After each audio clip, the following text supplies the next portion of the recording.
সুপ্রিয় দর্শক আসসালামু আলাইকুম।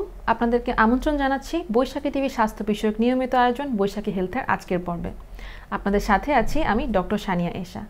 দর্শক, আমরা জানি হার্ট আমাদের দেহের গুরুত্বপূর্ণ অঙ্গগুলোর মধ্যে অত্যন্ত গুরুত্বপূর্ণ এবং উচ্চ রক্তচাপ হার্টের বিভিন্ন রোগের কারণে আমাদের একটি সিমটমস হিসেবে অনেক সময় ধরা পড়ে। দর্শক, আজকে আমরা আলোচনা করব তরুণ বয়সে উচ্চ রক্তচাপ এবং এর করণীয় সম্পর্কে। বিষয়টি আলোচনার জন্য আমাদের মাঝে আজকে উপস্থিত আছেন একজন অভিজ্ঞ চিকিৎসক ডক্টর অর্ণব কুমার চৌধুরী। তিনি একজন কনসালটেন্ট, মেডিসিন ও হৃদরোগ বিশেষজ্ঞ, জাতীয় হৃদরোগ ইনস্টিটিউট অ্যান্ড হসপিটাল। আসসালামু আলাইকুম স্যার, আপনাকে স্বাগত জানাচ্ছি আমাদের আজকের অনুষ্ঠানে। অসংখ্য ধন্যবাদ আপনাকে। জি স্যার। স্যার, প্রথমে জানতে চাচ্ছি যে আমরা জেনে থাকি এখন যে বাংলাদেশের ঘরে ঘরে প্রতি 4 জনের একজন উচ্চ রক্তচাপে আক্রান্ত এবং 30 বছর বয়সের নিচেও এখন দেখা যাচ্ছে যে যাদেরকে আমরা ইয়াং অ্যাডাল্ট বলে থাকি তারা উচ্চ রক্তচাপে ভুগছে। তো সেক্ষেত্রে এটির কারণগুলি কি হতে পারে বলে আপনার মনে হয়? খুবই গুরুত্বপূর্ণ একটি প্রশ্ন। এই যে আমাদের দেশের একটা বিপুল জনগোষ্ঠী উচ্চ রক্তচাপে আক্রান্ত, এদের মধ্যে এখন বর্তমানে দেখা যাচ্ছে যে গত কয়েক বছর ধরে এই যে ইয়াং অ্যাডাল্টদের মধ্যে বা 30 বছরের কম বা আরও কম বয়সে কিন্তু আমরা উচ্চ রক্তচাপের রোগী পেয়ে থাকছি।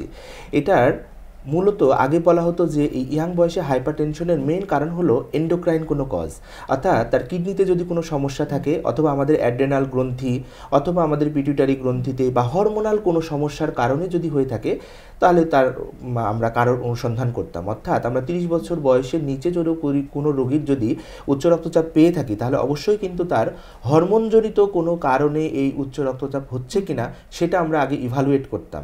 কিন্তু এখন আমরা এই ইভালুয়েশন করতে গিয়ে দেখছি যে তার হরমোনজনিত কোনো সমস্যার কারণে এটা হচ্ছে না, কিন্তু তার লাইফস্টাইলের সমস্যার কারণে এটা হচ্ছে।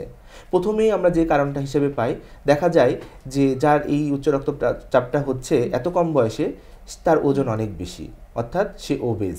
দ্বিতীয় কারণটা পাই সে ফিজিক্যালি প্রায় ইনঅ্যাক্টিভ, সে কোনো কাজই করে না, তার কোনো ফিজিক্যাল অ্যাক্টিভিটিই নাই এবং তার এই ফিজিক্যাল ইনঅ্যাক্টিভিটি এবং ওবেসিটির কারণে তার আন্ডারলাইং অনেকগুলো রিস্ক ফ্যাক্টর হয়ে গিয়েছে। যেমন দেখা যাচ্ছে তার এটার সাথে ডায়াবেটিস, থাইরয়েডের কোনো সমস্যা, দেখা যাচ্ছে তার রক্তে কোলেস্টেরলের পরিমাণ অনেক বেশি এবং তার দেখা যাচ্ছে তার লাইফস্টাইলের বিভিন্ন সমস্যা।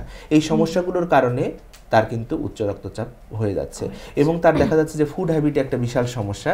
দেখা যাচ্ছে সে বাসার কোনো খাবারই খায় না, সে 30 দিনের বিভিন্ন দিনে তার ফ্রেন্ডদের সাথে বিভিন্ন রেস্টুরেন্টে গিয়ে বিভিন্ন ধরনের খাবার খায়। এই যে ফাস্ট ফুড এবং বিভিন্ন ধরনের বেভারেজ ড্রিঙ্কসে তার আসক্তি, এটাও কিন্তু তাকে উচ্চ রক্তচাপের দিকে নিয়ে যাচ্ছে। এবং তরুণদের মধ্যে আরেকটা গুরুত্বপূর্ণ কারণ হলো মাদকাসক্তি, বিশেষ করে স্মোকিং এবং এমনকি অ্যালকোহলিজম এবং আরও অন্যান্য ধরনের বিভিন্ন ড্রাগ অ্যাবিউজ, বিশেষ করে অ্যাম্ফিটামিন, আরও বিভিন্ন ধরনের ড্রাগস, এই ড্রাগ অ্যাডিকশনও কিন্তু তাকে এই উচ্চ রক্তচাপের দিকে ঠেলে দিচ্ছে। সেক্ষেত্রে তাদের প্রতি আপনার কি পরামর্শ রয়েছে বা জীবনযাত্রায় কি কি পরিবর্তন আনা উচিত? এবং সাথে আরেকটি প্রশ্ন, যেহেতু এই জিনিসটি তাদের বিভিন্ন অর্গানকে এফেক্ট করছে, তো এটি যদি তারা ইমপ্রুভ করতে না পারে ভবিষ্যতে কি কি কমপ্লিকেশন বা ক্ষতি হতে পারে? খুবই গুরুত্বপূর্ণ। উচ্চ রক্তচাপকে নীরবঘাতক কেন বলা হয় এটা আমি একটা এপিসোডে বলেছি। উচ্চ রক্তচাপ কিন্তু নীরবে নিভৃতে আমাদের শরীরের কিন্তু গুরুত্বপূর্ণ 5টি অঙ্গকে ড্যামেজ করতে থাকে। প্রথমটি যদি আমরা উপর থেকে নিচে ধরি আমাদের শরীরে, প্রথমটি হলো ব্রেনকে ড্যামেজ করে। দ্বিতীয়টি হলো আমাদের চোখকে ড্যামেজ করে অন্ধত্বের দিকে ঠেলে দেয়। 3 নম্বরটি হলো হার্ট থেকে হার্ট অ্যাটাক হতে পারে, হার্ট ফেইলিওর হতে পারে এবং চতুর্থটি হলো আমাদের লিভার এবং পঞ্চমটি হলো আমাদের কিডনি। তো এই যে গুরুত্বপূর্ণ মেন 5টি অর্গানকে কিন্তু আমাদের ড্যামেজ করে দিতে পারে এই উচ্চ রক্তচাপ। তো উচ্চ রক্তচাপ যদি আমি নিয়ন্ত্রণে না রাখি এবং এত কম বয়স থেকেই যদি তার উচ্চ রক্তচাপ হয়ে থাকে এবং তার এই উচ্চ রক্তচাপ যদি সে কন্ট্রোলে না রাখে তাহলে কিন্তু এই অর্গানগুলো ড্যামেজ হয়ে যাবে। তার লাইফ এক্সপেক্টেন্সি, মানে সে যতদিন বাঁচার কথা ছিল তার আয়ু কিন্তু কমে যাবে, তার কোয়ালিটি অফ লাইফ কিন্তু ডিটোরিয়েট করবে এবং তার পরবর্তীতে এই অর্গান ডিসফাংশনের কারণে তার যে এই যে চিকিৎসা ব্যয় বহুগুণে বেড়ে যাবে এবং সে আর্থসামাজিক দিক থেকে একেবারেই পঙ্গু হয়ে যাবে। এবং একটি ব্যক্তি এবং একটি পরিবার এবং একটি রাষ্ট্র কাঠামোতে ব্যক্তি থেকে পরিবার থেকে সমাজ নিয়েই তো রাষ্ট্র। তো এখান থেকে আমি যদি ব্যক্তি পর্যায়ে এই জিনিসগুলো যদি ঠিক করতে না পারি একসময় কিন্তু রাষ্ট্র কাঠামোই ভেঙে পড়বে। খুব গুরুত্বপূর্ণ। জি স্যার। তো অনেক ক্ষেত্রে আমরা দেখতে পাচ্ছি যে জীবনযাত্রা পরিবর্তন বা লাইফস্টাইল কন্ট্রোল করেও কিন্তু উচ্চ রক্তচাপ অনেকে কন্ট্রোল করতে পারছে না, এমন ভয়াবহ মাত্রায় পৌঁছে গেছে। তো সেক্ষেত্রে তাদের প্রতি আপনার কি পরামর্শ? উচ্চ রক্তচাপে যখন আমরা চিকিৎসা দিতে যাই তখন পেশেন্টকে আমরা বলি যে আপনাকে ওষুধের পাশাপাশিও কিন্তু আপনাকে আপনার জীবনযাত্রাটা চেঞ্জ করতে হবে। আপনি যদি আপনার জীবনযাত্রা চেঞ্জ না করে শুধু যদি ওষুধ খান, ওষুধে কিন্তু কন্ট্রোল নাও হতে পারে, অর্থাৎ তাকে সব দিক থেকেই কিন্তু ট্রাই করতে হবে।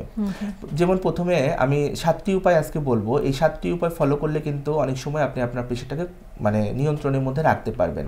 এই লাইফস্টাইলের মধ্যে প্রথমটি হলো আপনার ওজন নিয়ন্ত্রণে রাখা।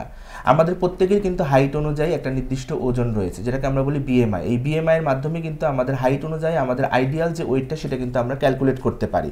তো এই ক্যালকুলেট করে আমাদের দেখতে হবে যে আমাদের হাইট অনুযায়ী আমাদের আইডিয়াল ওজনটা কত, সেই ওজনটা রাখার জন্য চেষ্টা করতে হবে।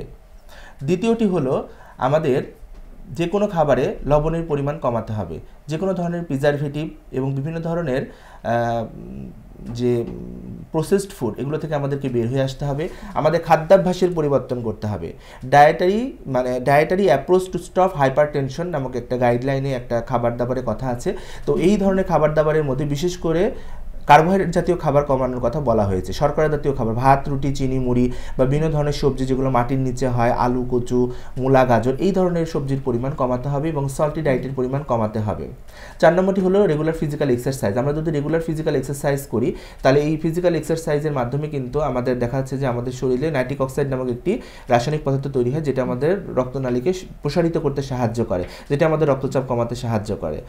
5মটি হলো যে আমাদের ধূমপানের যদি কারো অভ্যাস থাকে সেটা থেকে একেবারেই বের হয়ে আসতে হবে এবং প্যাসিভ স্মোকিং বলে একটা কথা আছে। আমার যদি কোনো ধূমপায়ী বন্ধু থাকে তার সঙ্গেও আমাকে ত্যাগ করতে হবে। অর্থাৎ আমি যদি ধূমপান নাও করি কিন্তু আমি যদি ধূমপায়ীদের আশেপাশে থাকি তাহলে এই প্যাসিভ স্মোকিংও কিন্তু সেম টাইম আমার শরীরে ক্ষতি করবে।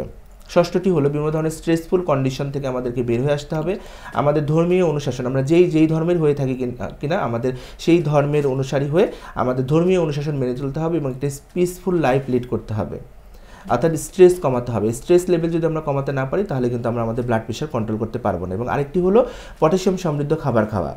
বিভিন্ন ধরনের রসালো টক জাতীয় ফলে পটাশিয়াম অনেক বেশি থাকে, বিশেষ করে কচি ডাবের পানি, পাকা কলা, এগুলোর ভিতরে প্রচুর পরিমাণে পটাশিয়াম থাকে। এই খাবারগুলো আমাদের প্রতিদিন খাদ্য তালিকায় রাখতে হবে।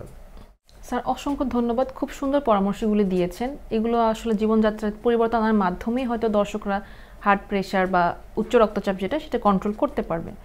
তো স্যার ওষুধের ব্যাপারটি নিয়ে যেটি জানতে চাচ্ছিলাম যে অনেক ক্ষেত্রে যখন আমাদের ওষুধের প্রয়োজন পড়ে থাকে সেক্ষেত্রে দেখা যায় অনেকে চিন্তা করে যে একবার ওষুধ শুরু করলে সারা জীবন হয়তো প্রেশারের ওষুধ খেতে হবে, তাদের একটি ভয় কাজ করে। তো তাদের ক্ষেত্রে আপনার কি পরামর্শ?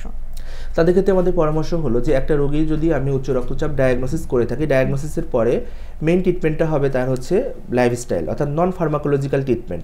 লাইফস্টাইল মেনটেন করেও যেই কথাগুলো আমি বললাম, যে 7টা পয়েন্ট আমি বললাম, এগুলো অনুসরণ করেও যদি তার ব্লাড প্রেশার নিয়ন্ত্রণে না থাকে তাহলে কিন্তু অবশ্যই আমাকে মেডিকেশনে যেতে হবে, অর্থাৎ পরবর্তী স্টেপে যেতে হবে।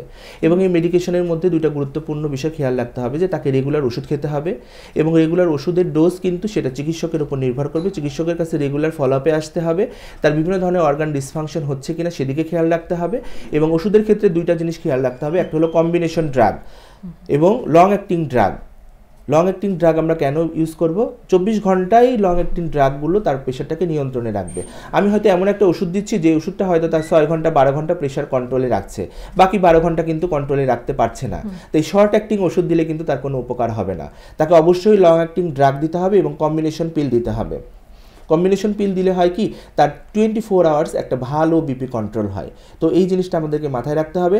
বাচ্চাদের বিভিন্ন ধরনের ওষুধ রয়েছে, বিশেষ করে AC inhibitor, ARB, beta blocker, diabetics জাতীয় ওষুধ, ক্যালসিয়াম চ্যানেল ব্লকার, বিভিন্ন বয়স ভেদে, বিভিন্ন অসুখ ভেদে তার অন্যান্য কোমরবিডিটিস, তার ব্রঙ্কিয়াল অ্যাজমা আছে কিনা, তার প্রোস্টেটের কোনো সমস্যা আছে কিনা, তার অন্য কোনো স্কিনের কোনো প্রবলেম আছে কিনা, তার হার্টের কোনো সমস্যা আছে কিনা, তার কিডনির কোনো সমস্যা আছে কিনা, এগুলো দেখে বিভিন্ন রোগীর ক্ষেত্রে ওষুধের মাত্রা, ধরন এবং ডোজ কিন্তু তারতম্য হয়ে থাকে। এটা কিন্তু একজন হৃদরোগ বিশেষজ্ঞ কিন্তু তাকে ঠিক করে দিবে, তার মাত্রা কমাতে হবে নাকি বাড়াতে হবে এটা কিন্তু ঠিক করে দিবে। এবং আপনি যেটা বলেন, আমাদের দেশের মানুষটা কিন্তু মনে করে যে একবার প্রেশারের ওষুধ শুরু করলে এটা আজীবন খেতে হবে, এই জন্য কিন্তু তারা ওষুধ শুরু করতে চায় না।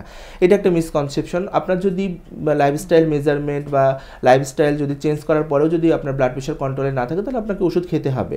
এবং লং টাইম ওষুধ খেলে উচ্চ রক্তচাপ যদি আপনার নিয়ন্ত্রণের মধ্যে থাকে তাহলে এটা কিন্তু আপনার অর্গান ডিসফাংশন করবে না এবং আপনি ভালো থাকবেন। এবং লং টাইম ওষুধেরও কিন্তু তেমন কোনো সাইড ইফেক্ট নেই, হয়তো সাইড ইফেক্ট যেগুলো আছে সেগুলো খুব সামান্য, স্যার আপনাকে অসংখ্য ধন্যবাদ আজকে আমাদের সাথে থেকে এই গুরুত্বপূর্ণগুলো তথ্যগুলি শেয়ার করার জন্য। আমরা চলে এসেছি অনুষ্ঠান একদম শেষ পর্যায়ে। দর্শক, আশা করছি তরুণ বয়সে উচ্চ রক্তচাপের কারণগুলো এবং সেটির প্রতিকার এবং ওভারঅল আমরা যে কোনো বয়সে কিভাবে এটি মেনটেন করতে পারি সেই বিষয়গুলো নিয়ে জানতে পারলাম। আমরা চলে এসেছি অনুষ্ঠানের একদম শেষ পর্যায়ে। আজকে আপনাদেরকে এখানে বিদায় জানাতে হচ্ছে। দেখা হবে আগামী পর্বে। ততদিন ভালো থাকুন, সুস্থ থাকুন এবং বৈশাখী টিভির সাথেই থাকুন।